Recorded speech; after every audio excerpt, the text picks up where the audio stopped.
Let's take a look at how some of the elements in our panda scene were animated. So these trees over here in this scene are pretty much planes, and right now if I select this particular one, which is called Nurse Plane 3, you can see that it's got keyframes over here. So you can see that right now if we just focus on that, it starts to come into the scene, rotates in, stays there for a few number of frames, and then is going to rotate down again. And if we want to see that a little better, we can always go to Show, Isolate View, Isolate Select, View Selected. So now we can just concentrate on that object, so you can see right there. We can also go to the perspective views to get a better idea. So you can see right around here it's just flat on the ground and it rotates in, stay there from almost frame 165 till 205, and then starts rotating back. So pretty simple animation, and the cool thing is that the pivot of this is very nicely chosen to be at the bottom of the plane. So normally when you make a plane, the pivot would be in the center, so it's just, you can just hold down D and you can say C to curve snap. So D is to go like a toggle switch to go into pivot mode, and C to curve snap. And I could also snap it over here, middle mouse button, and snap it while holding down D and C. So right now this plane would rotate from here. So let's go back to, let's undo that, and let's go back to our view selected. So similarly, you can see that in this scene, if I go to my camera again, this one was rotated again, coming in. You can see it came in. This is the object we are concentrating on. And right now, it's going out. Same thing with the building. You can see that it's not there in the scene till about, if I go to the next keyframe, till about frame 205. And again, if I go to Show, Isolate, View Selected, so we can see it properly. So it's right here, and it's outside the action frame, which is this one right here, so you can't see it. And you can see it simply just comes in. Right around there. And just stays there. Similarly, in the other panda scene, if I go to the ocean one, you have a few other elements over here. You can see same principle applies. These guys over here, if I go to Show, View Selected again, pretty much you can see it's rotating. So you can already tell the pivot's right there. It's rotating in and it stays there.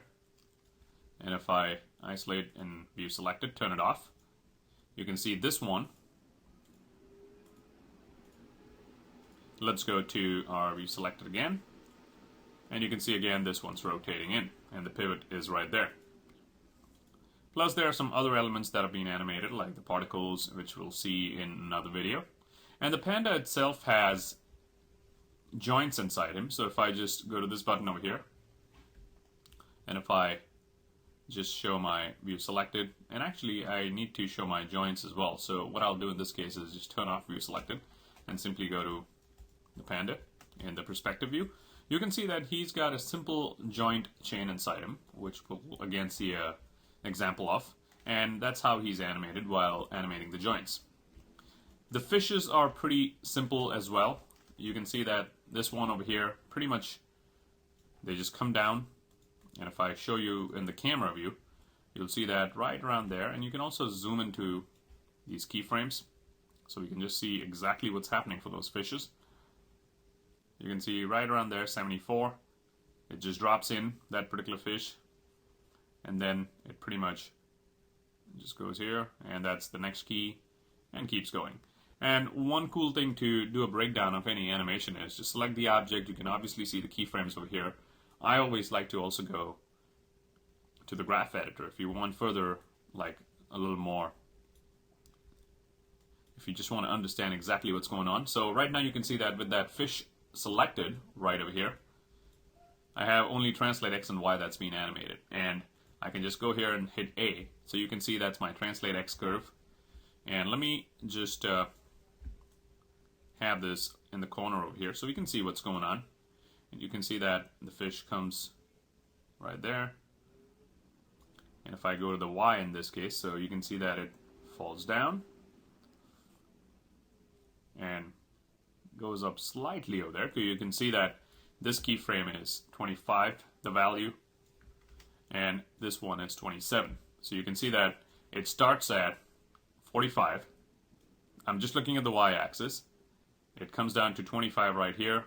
It goes up slightly right there at 27. You can see that it's going up right around there. And then right around here, it's at 27, so it stays at 27 right there. And same thing with the translate x, which is this x-axis going in this direction. Those are the keyframes for that. So another good way to check is always from the graph editor. So pretty much most of the objects over here are animated simple translations and rotations, and the panda was animated while using joints inside him.